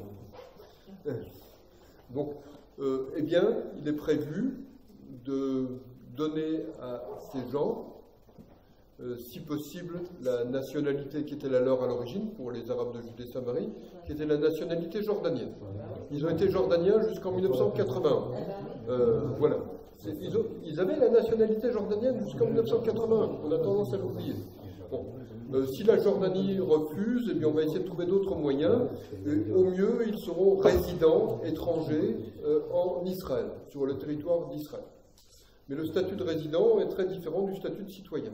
Et le regard du monde de l'Europe là-dessus sur le cas palestinien, ça va soulever un tollé. L'Europe, les États-Unis s'attendent à ce que l'Europe mette des bâtons dans les roues à ce projet, donc ils s'attendent à ce que ça prenne du temps. Mais Donald Trump se donne jusqu'à 2024, janvier 2025, pour avancer. Donc dans un premier temps, le projet va être refusé. L'autorité palestinienne, bien évidemment, le refuse, parce que ça marginalise complètement. Donc ils disent, on ne veut même pas lire le projet, on ne veut pas rentrer là-dedans. Inutile de dire que le Hamas et le djihad islamique palestinien ne veulent pas de ce projet. Hein. Bon. Mais concrètement, l'Arabie saoudite, l'Égypte, les pays arabes sunnites qui sont regroupés autour de l'Arabie saoudite, eux, ils veulent de ce projet. Pourquoi ils veulent de ce projet? Parce qu'ils savent que c'est la condition sine qua non pour garder des liens étroits avec les États-Unis. Et ils savent que l'important pour eux, c'est ces liens, et que l'important pour eux, c'est aussi de songer à l'après-pétrole, parce que Donald Trump leur parle aussi de l'après-pétrole. Il leur dit, l'après-pétrole, pour vous, c'est dans 15-20 ans. Donc, ou bien vous allez revenir au sous-développement, ou bien vous changez d'activité économique et vous vous ouvrez, par exemple, à un développement post-industriel. Et Mohamed Ben Salman, en Arabie Saoudite, est tout à fait ouvert à cela. Et quand Donald Trump leur dit cela, il leur dit vous voulez avancer vers une économie post-industrielle, c'est très bien, mais vous avez un voisin qui est la deuxième puissance post-industrielle du monde actuellement, c'est Israël. Donc rapprochez-vous d'Israël, vous allez développer des synergies. C'est beaucoup plus intéressant pour vous, de toute façon c'est la condition sine qua non pour garder une aide américaine, c'est beaucoup plus intéressant pour vous de développer des relations avec Israël que de garder des relations avec des gens qui sont juste des cailloux dangereux pour vous aussi, dans votre chaussure, comme l'autorité palestinienne et a fortiori le Hamas et le djihad islamique. Et je dirais que dans toutes les réunions de la Ligue arabe, tous ces derniers temps, l'autorité palestinienne a essayé d'obtenir un vague soutien des pays du monde arabe sunnite, elle n'a rien obtenu du tout. Pourquoi? Parce que pour les pays arabes sunnites, effectivement, l'autorité palestinienne est plutôt une nuisance qu'un atout, et donc sont tout à fait d'accord pour la marginaliser. Donc ce qui devrait se passer quand le plan de paix sera présenté, c'est que l'autorité palestinienne va dire on n'en veut pas, Et les dirigeants du monde sunnite vont dire, une fois de plus, les dirigeants palestiniens ont manqué une occasion, et donc on passe au-dessus d'eux, et on passe à l'étape ultérieure. Alors effectivement, ça ne va pas avancer aussi vite que Donald Trump le veut, parce que vous avez des gens qui sont hostiles à ce projet, et vous avez un front d'hostilité qui, hélas, est mené par l'Europe et l'Union européenne, et par des gens comme Macron. Ça me consterne de le dire, mais c'est une réalité. Macron est devenu l'un des principaux soutiens de l'autorité palestinienne actuellement. Et supposons que, bon, j'espère bien qu'il va être réélu, il y a des chances, mais s'il ne l'est pas, est-ce qu'il y a des accords qui peuvent changer? S'il était battu par un démocrate, voilà, ce serait extrêmement dangereux, mais je dirais qu'il n'y a quasiment aucune chance que ça se produise. Et je dirais que les démocrates le savent. Non, parce qu'on ne vous présente pas les choses d'une manière... Moi, je les vis de près, puisque je vis aux États-Unis. Je vois tout de près, je vois ça à la télévision régulièrement. Je dirais que le Parti démocrate est dans une frénésie gauchiste insensée. Ça ne s'est jamais vu dans le passé. Si vous prenez le peu de programmes qu'ils ont, c'est un programme complètement délirant. Je dirais que Arlette Laguillet ou Olivier Besancenot pourraient se dire ils sont plus à gauche que nous. C'est quasiment ça. Vous n'imaginez pas à quel point leurs discours sont insensés. Je pourrais rentrer dans les détails, le Green New Deal. Je dis ça parce que même dans des journaux comme Le Figaro en France, on présente Alexandria Ocasio-Cortez comme quelqu'un qui incarne des idées remarquables, etc. Mais c'est complètement insensé. Dans le Green New Deal, par exemple, il y a l'idée que dans 12 ans, l'humanité va disparaître si on n'agit pas immédiatement, radicalement, et si, par exemple, aux États-Unis, on ne supprime pas quasiment toutes les vaches, petit à petit. Pourquoi? Parce que les vaches ont des flatulences, et que c'est mauvais pour l'effet de serre. Si on ne supprime pas les avions, ça fait que Donald Trump ironise régulièrement parce qu'il dit bon, la sénatrice de Hawaï est favorable à ce projet, mais comment elle va retourner à Hawaï s'il n'y a plus d'avion? Est-ce qu'elle va retourner en planche à voile, en pédalo? On n'a pas la réponse. Enfin bon, toujours est-il que si vous prenez le programme des démocrates, c'est absolument délirant. Et ce qui se passe aussi, c'est pas un grand mouvement actuellement, mais j'ai constaté que c'était un mouvement réel à la Republican Jewish Coalition. Vous avez enfin des juifs qui quittent le Parti démocrate. Pour quel... Bon, ça va peut-être pas faire un gros mouvement, mais c'est amorcé. C'est amorcé pour quelle raison? Parce que le Parti démocrate non seulement glisse vers le gauchisme, mais glisse vers l'islamo-gauchisme. Et donc vous avez maintenant 2 personnes qui sont élues à la Chambre des représentants. L'une est une palestinienne professionnelle qui s'appelle Rachida Tlaib, et l'autre est une islamiste proche des frères musulmans qui s'appelle Ilhan Omar, qui est la première femme à porter un voile à la Chambre des représentants. Il n'y a pas de précédent. Et ces 2 femmes sont non seulement islamiques, mais ça va souvent de pair, mais elles sont résolument anti-israéliennes, elles sont résolument antisémites. Elles tiennent régulièrement des discours antisémites, elles falsifient l'histoire. Je ne vais pas rentrer dans tous les détails, juste un élément de ce qu'a dit Rachida Tlaib la semaine dernière, c'est pas très vieux. Elle a dit, quand je pense, je cite quasiment textuellement, quand je pense à l'Holocauste, c'est comme ça qu'on appelle la Shoah aux États-Unis, je me sens apaisé. Alors, bon, déjà, c'est pas mal, une phrase, mais il y a la suite de la phrase. La suite de la phrase, elle dit, je me sens apaisé parce que les Palestiniens, dont je fais partie, ont grandement aidé les Juifs à échapper au sort abominable que les nazis leur faisaient subir. Malheureusement, et c'est la fin de la phrase, malheureusement, les Juifs nous ont trahis et ont créé l'État d'Israël. Bon, vous prenez toute cette phrase, c'est une monstruosité absolue, c'est une falsification totale de l'histoire, c'est une phrase abominablement antisémite. Donc ça a été dénoncé dans la presse américaine, c'était dénoncé par le Parti républicain, le Parti démocrate aurait pu se démarquer de ses positions, il ne l'a pas fait. Le Parti démocrate a dit, c'est pas complètement faux, et si vous réagissez contre, c'est que vous êtes islamophobe. Bon. Donc vous avez un mouvement juif américain qui s'est dessiné maintenant et qui dit on ne peut plus rester dans un parti qui soutient des islamistes antisémites. c'est pas compatible. Il y a un truc, il y a un problème. Et donc ce mouvement prend de l'ampleur. Et lors de la Republican Jewish Coalition, il y a au moins une vingtaine de personnes qui sont venues parler à la tribune, qui ont dit, pour certaines, j'ai voté Barack Obama, j'ai soutenu Barack Obama, j'ai fait campagne pour lui. Il y en a même qui ont dit, j'ai fait même campagne pour Hillary Clinton. Mais là, non, on ne peut plus. On ne peut plus. Maintenant, on soutient Donald Trump parce qu'on ne peut pas rester dans un parti qui a ses positions. Puis on voit ce que Donald Trump fait pour Israël et pour le peuple juif. Et donc, c'est un mouvement qui prend forme petit à petit. Je pense que ce mouvement va petit à petit gagner en ampleur et prendre de l'importance. Et je pense que c'est quelque chose de saluant et de sain. Je dirais que l'une des vertus de Donald Trump par rapport à ce que devient le Parti démocrate, c'est que ce n'est pas quelqu'un qui laisse passer les énormités. C'est quelqu'un qui ironise, parfois férocement. C'est quelqu'un qui a un très grand sens de l'humour dans ses remarques. C'est pas du tout la personne vulgaire qu'on vous décrit en France. D'ailleurs, à chaque fois que quelqu'un me dit « Ah, il est vulgaire », je lui dis « Mais trouvez-moi une phrase vulgaire ». On me sort une phrase qui, il y a 15 ans, dans un bus, ça date d'il y a 15 ans, hein. Mais sans ça, aucune autre.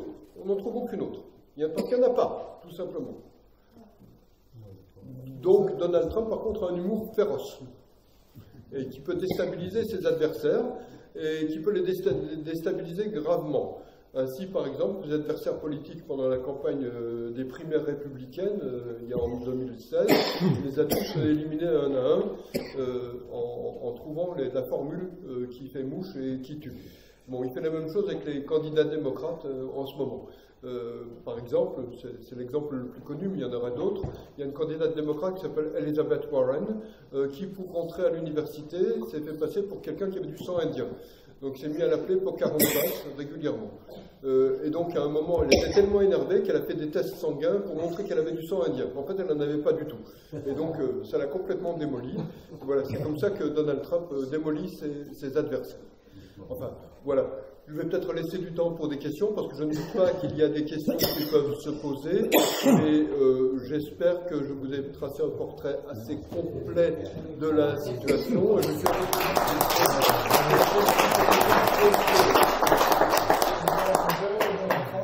Pardon ?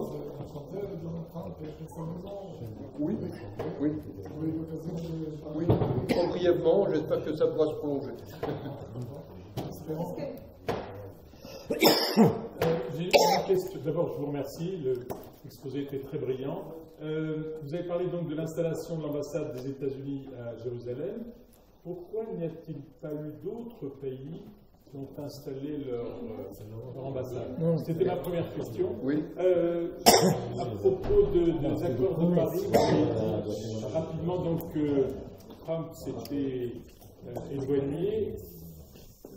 Moi, il en est sorti. Il en est sorti. Ça me chagrine un peu, non pas que je sois écolo dans l'âme, mais je crois qu'il est bon quand même de dire que c'est peut-être une catastrophe. Alors, peut-être que vous avez des arguments que je n'ai pas. C'est peut-être une catastrophe écologique d'utiliser ces sources d'énergie. Voilà, mes deux questions, c'est qu'en est-il de l'écologie aux États-Unis et puis pourquoi pas d'autres pays comme ambassade à Jérusalem? Oui, tout à fait.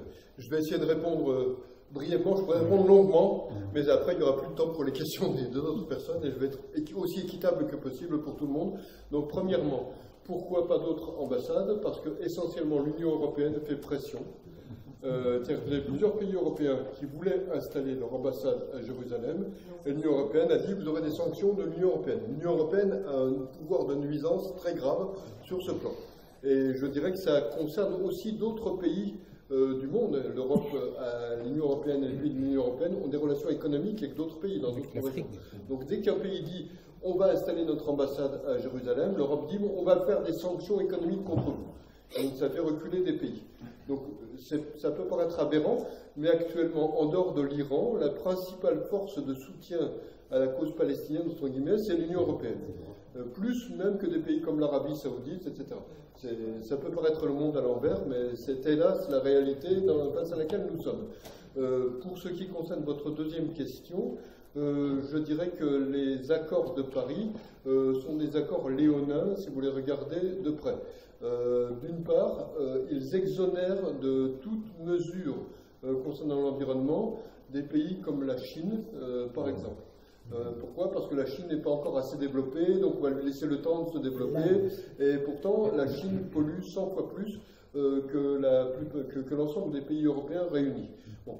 Deuxièmement, vous avez des pays qui sont dans les accords de Paris, qui ont des positions écologiquement correctes en sortant du nucléaire, par exemple, mais qui polluent davantage qu'auparavant. C'est le cas de l'Allemagne, par exemple. L'Allemagne est un pays qui a éliminé toutes ses centrales nucléaires et qui maintenant utilise essentiellement des centrales thermiques. Les centrales thermiques, ça marche au charbon et à la lignite. Et ça fait des rejets d'effluents négatifs dans l'atmosphère. Le pays du monde occidental qui a le plus reculé en matière de pollution, c'est les États-Unis, si vous regardez les statistiques, hors des accords de Paris. Donc c'est quelque chose d'intéressant à constater. Ça, on ne vous le dira pas, parce qu'en France, bien sûr, les accords de Paris ont été signés à Paris, donc il est important de les préserver. Mais donc on peut parfaitement lutter contre la pollution par le développement économique, par le développement technologique, sans être contraint par les accords de Paris. Oui, monsieur était le premier, après Lisa. La prophétie, elle dit, nous transformons leur arme de guerre en charrue, on n'élèvera plus l'épée nation contre nation, on n'apprendra plus l'art de la guerre.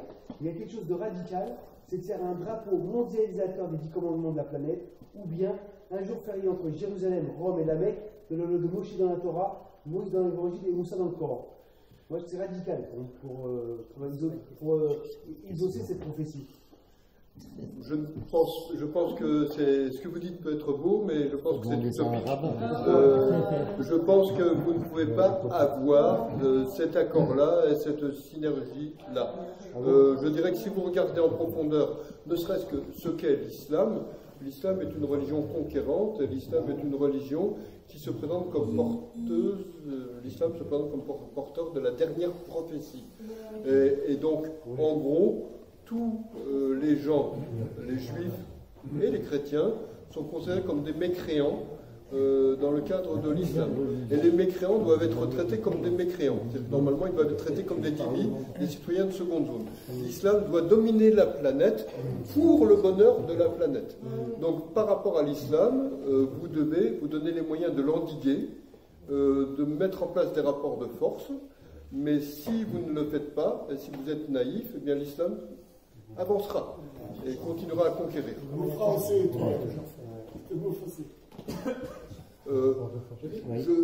Peut-être que je finis de ce côté-là et puis après je tourne comme ça. Allez-y. Monsieur Guévillère, je vous remercie. Je vous suis depuis des années et j'adhère pleinement à ce que vous dites parce que je le pense vraiment. Votre analyse, notamment au sujet d'Obama, son élection, le monde entier était en fièvre en disant c'est le Messie qui est arrivé sur Terre, etc. Oui. Et vous avez été le seul, j'ai lu votre bouquin, qui disiez que Obama était dangereux et qu'il a fait ce qu'on a vu, etc. Oui, oui, tout à fait. Voilà. Donc c'est pour vous dire que je suis un ami de Guy Bullier. Merci beaucoup. Je voudrais poser deux questions. La première, quelle est l'attitude de Trump envers les juifs de gauche, dont vous avez écrit des articles extrêmement précis et documentés, en disant que le gauchisme aux États-Unis est très dangereux, évidemment, pour les juifs et pour Israël? Ça, c'est ma première question. Et la deuxième, comment expliquez-vous que Trump veuille se retirer de Syrie alors que la guerre n'est pas terminée?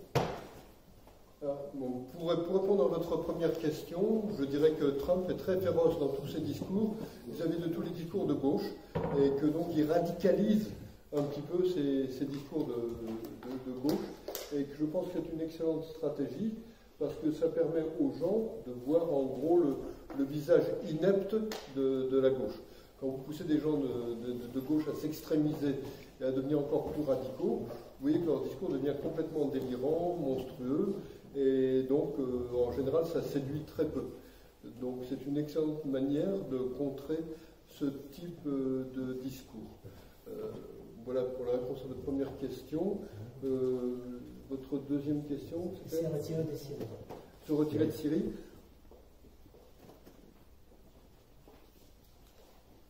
Alors que le travail n'est pas tout à fait fait. Trump considère que laisser les quelques troupes, c'est des forces spéciales, hein, il n'y a pas beaucoup de troupes, laisser ces gens-là, c'est les rendre vulnérables et faire qu'on peut leur tirer dessus. Alors que l'armée américaine est assez perfectionnée pour détruire n'importe qui, n'importe où sur la planète avec des drones et pour intervenir avec des missiles si nécessaire. Donc se retirer au sol de Syrie ne veut pas dire se retirer totalement du terrain syrien. Et puis d'autre part, tout ce que je viens de dire est articulé avec autre chose. C'est la politique d'asphyxie du régime iranien. À partir du moment où vous avez une politique d'asphyxie du régime iranien et que vous avez obtenu le feu vert un peu contraint et forcé de Vladimir Poutine pour que Israël détruise régulièrement les bases des gardes révolutionnaires iraniens et les bases du Hezbollah, dès qu'elles deviennent dangereuses sur le territoire syrien, vous n'avez pas de problème majeur. Et c'est ce qui se passe actuellement. Dès qu'il y a une base militaire iranienne potentiellement dangereuse sur le territoire syrien, Israël la détruit. Et personne ne reproche quoi que ce soit à Israël, et Vladimir Poutine le premier, parce qu'on lui a dit de se tenir tranquille sur ce sujet. Donc vous n'avez pas de problème majeur du côté de la Syrie. Donald Trump n'a pas abandonné du tout Israël face à la Syrie. L'asphyxie du régime iranien est un point essentiel. La destruction de l'État islamique a été un point essentiel. Ces deux points sont réalisés. Alors ce que vous pourriez me dire, je me fais l'avocat du diable, c'est les Kurdes sont sacrifiés. Je dirais que, en partie, c'est vrai. Je dirais que les Kurdes aimeraient avoir un État. Mais l'État aurait dû être créé au lendemain du traité de Versailles, à la fin de la Première Guerre mondiale. Maintenant, c'est une situation inextricable parce que vous avez des Kurdes dans 4 États.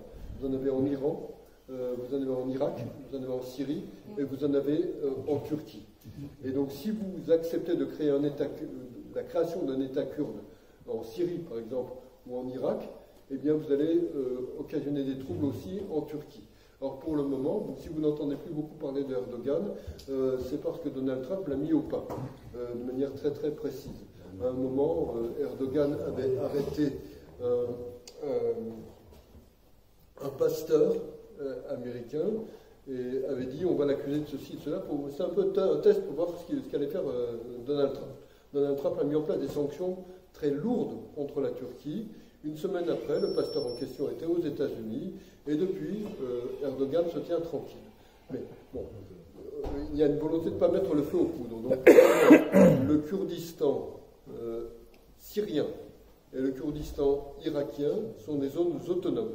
Et cette autonomie existe, elle est garantie. Mais ça ne deviendra pas des États, pour les raisons que je viens d'énoncer. Voilà. Je ne peux pas rentrer dans plus de détails, ça va durer trop longtemps. Oui, bonsoir, M. Liguière. Moi, je vous connais depuis très longtemps. Oui. Je suis abonné au Cas de Vérité. Vous écrivez une fois par semaine dans ce journal merveilleux. Et bon, déjà, ça pour vous dire que je vous suis depuis très longtemps, que vous admire énormément. Et ma question, elle est européenne. Oui. Bon, les élections approchent bientôt.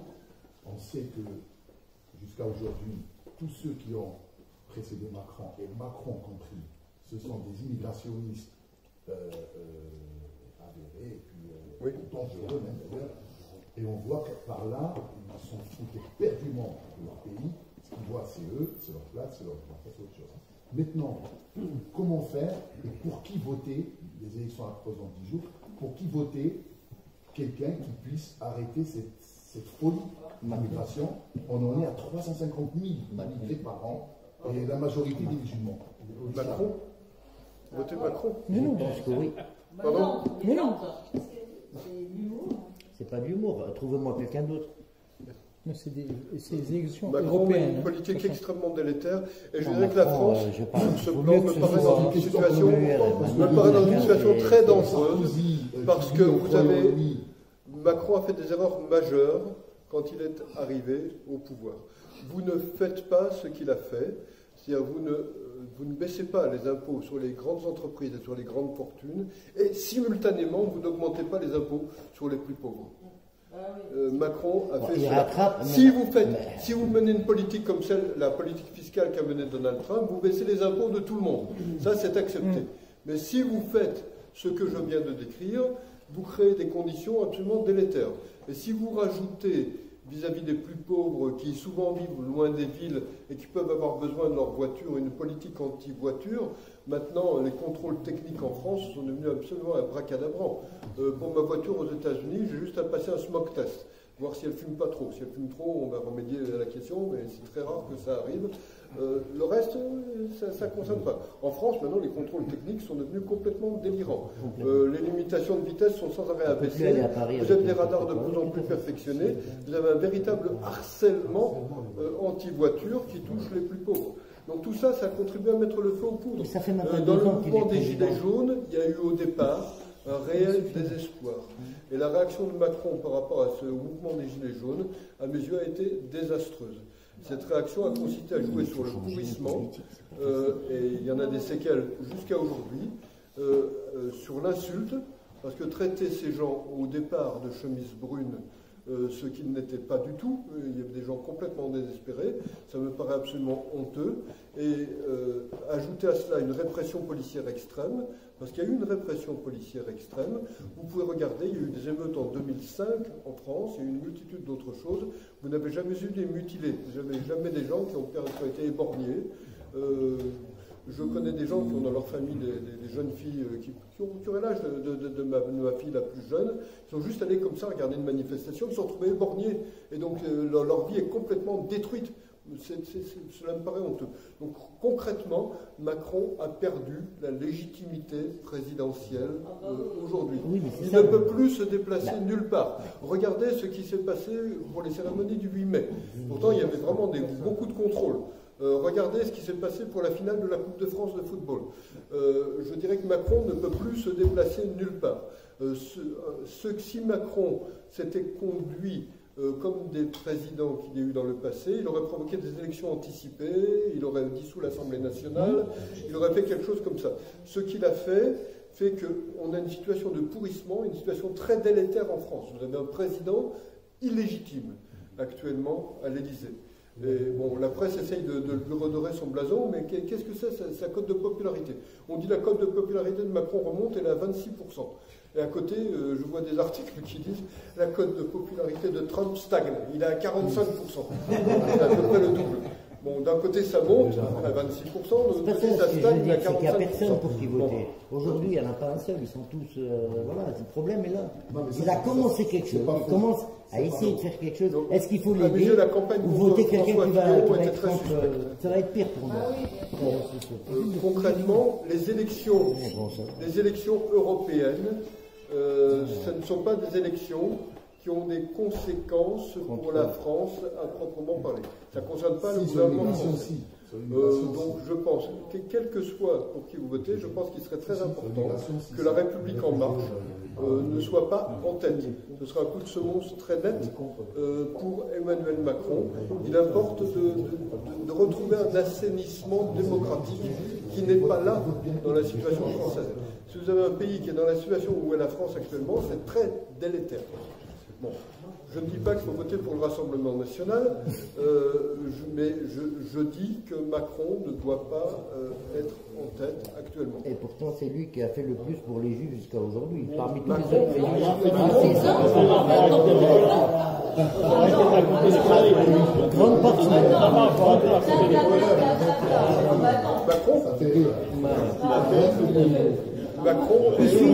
Macron est beaucoup plus anti-israélien, par exemple, que François Hollande. Si vous regardez les choses de près, François Hollande n'a jamais pris des positions de pointe anti-israéliennes comme celles que prend Macron régulièrement depuis un certain temps. Je parle de ce qui se passe ici, à l'intérieur. Je parle pas de... Actuellement, vous avez une montée de l'antisémitisme en France. Pour quelle raison vous avez une montée de l'antisémitisme? Parce qu'on connaît... Pardon? On va pas stigmatiser la Ça y est, on va pas parler chacun sur les Vous laisse parler. Oui. On vous écoute. Pardon? On vous écoute. Oui, oui. dirais que les positions anti-israéliennes de Macron ont des conséquences pour la communauté juive en France. Pourquoi? Parce que si vous regardez le principal de l'antisémitisme en France, ce n'est pas un antisémitisme d'extrême droite, c'est un antisémitisme islamo-gauchiste. C'est une réalité.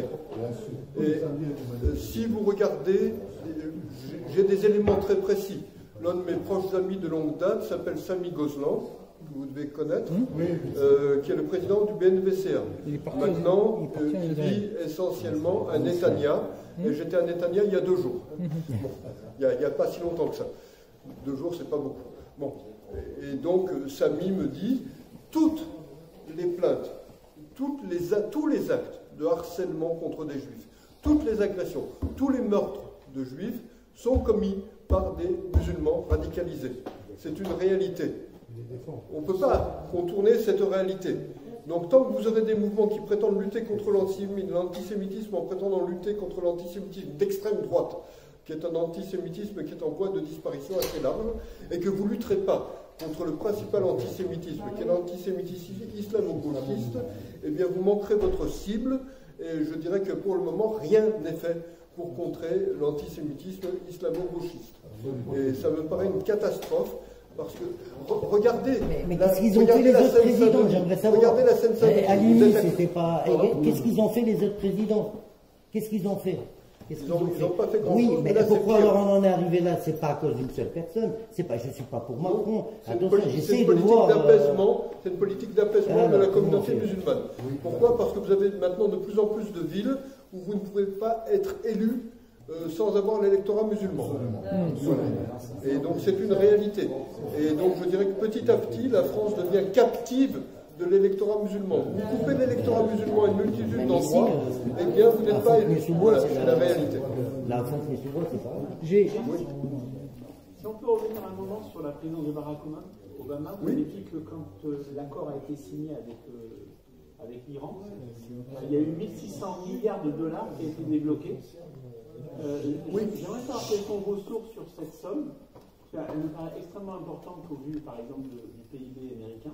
Oui. Et d'autre part, sous quelle forme elle a été débloquée? Parce qu'il me semblait que le déblocage était lié en fait aux ventes, aux exportations iraniennes. Et je vois mal l'exportation iranienne pour un... Donc vous aviez des fonds iraniens qui étaient gelés en raison des sanctions, et comme ces fonds n'ont plus été gelés, ils ont été débloqués, ils ont envoyés directement à Téhéran. Bon, là, j'ai pas les sources sous la main, mais même si vous me donnez une adresse email ou si vous me contactez sur Facebook, je suis sur Facebook régulièrement, je peux vous donner toutes les références. Je pensais que c'était de l'argent américain, mais effectivement, c'est de l'argent iranien. C'est de l'argent iranien qui était bloqué aux États-Unis, mais néanmoins, il a été donné comme cela, sans la moindre contrepartie. Et on savait à quoi cet argent allait servir. On sait ce qu'est le régime des mollahs. On ne pensait pas qu'ils allaient acheter des fleurs avec ça. On ne pensait pas qu'ils allaient aider leur population. Pardon? Ce n'est pas une très grosse somme. C'est des organisations comme le Hamas, comme les milices Houthis, comme le Hezbollah. C'est une somme quand même assez conséquente. Moi, je voudrais si vous donnez 100 milliards à des terroristes qui veulent tuer des juifs, c'est beaucoup. Les attentats du 11 septembre 2001, ils n'ont pas coûté si cher que ça, si vous regardez les choses de près. Donc, avec des dizaines de milliards, on peut faire beaucoup de choses, et on peut faire beaucoup de mal. Je voudrais revenir simplement sur la future, éventuellement, élection de Donald Trump. Oui. Est-ce que la dette américaine ne va pas lui jouer des tours? Parce qu'aujourd'hui, elle a explosé. Elle a explosé sous Barack Obama. Maintenant, elle suit la courbe du produit intérieur brut. Sous Barack Obama, la dette a considérablement augmenté. Barack Obama, lui tout seul, a endetté les États-Unis autant que ses 43 prédécesseurs réunis. C'était le 44e président. Donc, elle a considérablement augmenté, mais maintenant, c'est une situation parfaitement gérable. La dette n'augmente plus en proportion du produit intérieur brut américain. Pourquoi? Parce que vous avez une croissance forte aux États-Unis. Donc, elle ne diminue pas, mais elle n'augmente pas non plus. Toutes les questions privées, pourquoi vous avez quitté la France? Pourquoi j'ai quitté la France? Parce que je ressentais une sensation d'asphyxie, j'avais des menaces de mort régulières, et bon, je pouvais dire à mon épouse, les gens qui parlent n'agissent pas, elle n'était pas complètement convaincue, et donc là, je suis dans un contexte beaucoup plus détendu, je dois dire, sur tous les plans. Je n'ai pas besoin de regarder. Quand j'intervenais à la télévision en France, maintenant que je suis aux États-Unis, on m'invite plus à la télévision en France, c'est pas grave. On pourrait, par Skype, des choses comme ça, mais ils ne le font pas. Bon, mais j'avais régulièrement, dès que je passais dans une rue à Paris ou ailleurs, j'y peux rien, c'est un fait, un musulman qui m'arrêtait, qui disait « on n'aime pas ce que vous dites, faites attention à vous ». Bon, je dirais que ce n'était pas obligatoirement sympathique comme contexte. Et il y en a même qui s'auto-excitaient. Il y en a même qui me disaient « je veux vous parler ». Il y en a un comme ça m'est arrivé une fois, qui m'a attrapé pour le poignet et qui m'a dit « c'est pas bien ce que vous dites ». Et il n'était pas excité au départ. Et puis il s'est excité tout seul, petit à petit. Mon épouse était là, et mon épouse m'a dit dis-lui ce qu'il attend que tu lui dises, comme ça, parce qu'on ne sait jamais comment ça peut tourner. Voilà. Donc je n'ai plus jamais ce genre d'expérience. Ça c'est personnel. Est-ce que pour la globalité, la France est un danger quand même permanent pour les Juifs, ou qu'est-ce que vous voyez? Pour la France, ouais. Je pense que, à moins qu'il y ait une inversion radicale des tendances qui se dessinent, la situation pour les Juifs va devenir de plus en plus terrible dans le contexte français. Ça n'améliore pas, ça aggrave. Ben oui, ça s'aggrave. Ça s'aggrave parce que vous avez une politique d'apaisement et d'aveuglement vis-à-vis de l'islam. Vous n'avez pas une lutte contre l'antisémitisme musulman. Donc la situation devient de pire en pire. Et hélas, si vous regardez la Seine-Saint-Denis, ici on est dans le 94, mais dans le 93 juste à côté. Pardon, oui, mais dans le 93, vous avez eu un exode de la population juive qui a été absolument considérable. Et vous n'avez quasiment plus un seul enfant juif dans un lycée public. Et donc c'est quand même des signaux très alarmants que l'on peut constater. Je pourrais rentrer dans d'autres détails très précis, mais enfin je dirais que la situation n'est pas bonne du tout. Et je dirais que si vous portez, je ne sais pas ce qu'il en est à Fontenay-sous-Bois, mais si vous portez une kippa dans la rue, dans le 9-3, et même dans beaucoup de quartiers de Paris, ça peut être très dangereux pour vous. Si c'est aux États-Unis, il n'y a aucun endroit où c'est comme ça. Bon, voilà. Donc je peux faire la comparaison avec les États-Unis. La France est dans une très mauvaise posture et il n'y a pas un seul gouvernement qui prend des mesures correctes par rapport à cela. Et si vous regardez il y a d'autres mesures d'apaisement. Regardez l'assassinat de la pauvre Sarah Halimi. Regardez la façon dont les choses se sont passées. C'est absolument honteux. Déjà, vous aviez 24 policiers qui ont été dépêchés sur place. Ils sont montés quand ils se disaient, bon, il y a quelqu'un qui se fait agresser. Quand ils ont entendu des choses comme Allah ou Akbar, tout ça, ils sont redescendus en bas de l'escalier. Et donc ils ont attendu qu'elle soit jetée sur le trottoir. Et qu'est-ce qui est arrivé à l'assassin? Eh bien l'assassin, on l'a envoyé directement en asile psychiatrique. Et maintenant, on sait qu'il ne sera pas jugé. Je pense qu'il ne sera jamais jugé. Donc ce sont des attitudes d'apaisement honteuses. Ce n'est pas comme ça qu'on règle les problèmes dans la société française. Après, il y aura une marche, effectivement, mais ça ne suffit pas, une marche. Ce sont des signaux d'alarme qui devraient être ressentis, perçus. Et ils ne sont pas ressentis, ils ne sont pas perçus. Actuellement, vous n'avez aucun discours des dirigeants politiques français sur l'antisémitisme musulman. Aucun. Et vous n'en aurez aucun. Pourquoi? Parce qu'ils veulent l'électorat musulman. Comment vous voyez-vous le futur d'Israël? Je le vois comme un futur beaucoup plus brillant. Israël est une société dynamique, c'est une société saine, c'est une société où vous avez le plein emploi, sauf dans 2 catégories de la population. Je dis ça parce qu'à chaque fois on me dit, il y a des pauvres en Israël. Vous avez les juifs ultra-orthodoxes, qui choisissent d'étudier la Torah et qui ne travaillent pas, ou très peu. Donc ils sont plus pauvres, c'est un fait. Et puis vous avez les Arabes israéliens, qui ont aussi des problèmes de disposition de marketable skill, comme on dit en français, excusez-moi, des fois le français m'échappe, du savoir-faire monnayable sur le marché, disons traduit. Donc vous avez de la pauvreté dans ces secteurs. Mais sinon, pour le reste de la population israélienne, vous avez le plein emploi. Israël est une société dynamique, comme je le disais il y a un instant, dans ma conférence. Israël est, avec les États-Unis, le phare du monde pour ce qui concerne tous les secteurs de nouvelles technologies. Tous, strictement tous. Israël est un pays essentiel. Et je dirais que, j'ai en moi un amour profond du peuple juif, et je dirais qu'Israël montre ce que le peuple juif peut accomplir quand il est libre d'accomplir et de créer. Ce qu'Israël a accompli en 71 ans, maintenant, est une pure merveille sur la surface de la planète. Vous rentrez dans Tel Aviv, vous avez l'impression de rentrer dans Manhattan ou dans le downtown de Los Angeles. C'est l'essentiel des innovations technologiques faites par des entreprises américaines sont faites dans les secteurs de recherche et développement en Israël.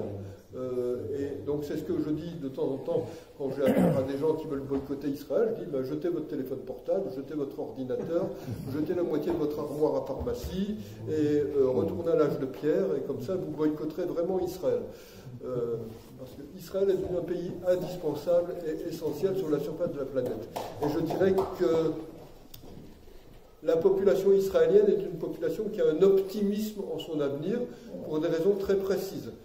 Israël a une armée qui n'est peut-être pas la plus nombreuse dans la région, mais elle a l'armée la plus efficace de la région parce qu'Israël a l'inventivité et des technologies qu'aucun de ses voisins n'a. Et donc l'armée israélienne non seulement est une armée redoutée, mais même des pays comme l'Arabie Saoudite disent on veut être alliés de l'armée israélienne et pas l'avoir contre nous. Et donc je suis très confiant pour l'avenir d'Israël sur la surface de la planète. Sans débat fâché.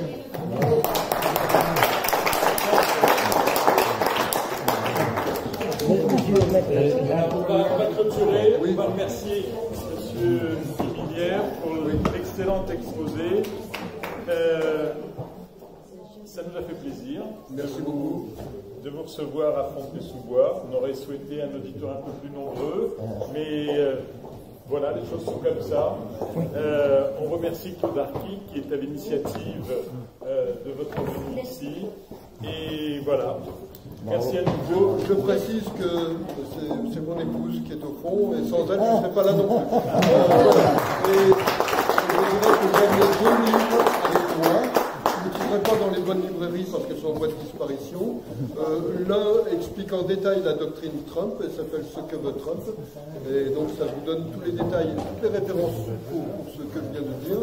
Et l'autre concerne la situation européenne et vous explique tous les rouages, tous les engrenages qui ont mené l'Europe là où elle en est, et s'appelle Comment meurt une civilisation. Bon, j'espère qu'elle ne mourra pas, mais pour le moment elle prend ce chemin. Et donc je l'ai écrit pour essayer de susciter un sursaut et pour donner des explications. Donc les 2 livres sont complémentaires. Si vous intéresse, vous en avez quelques. Pardon.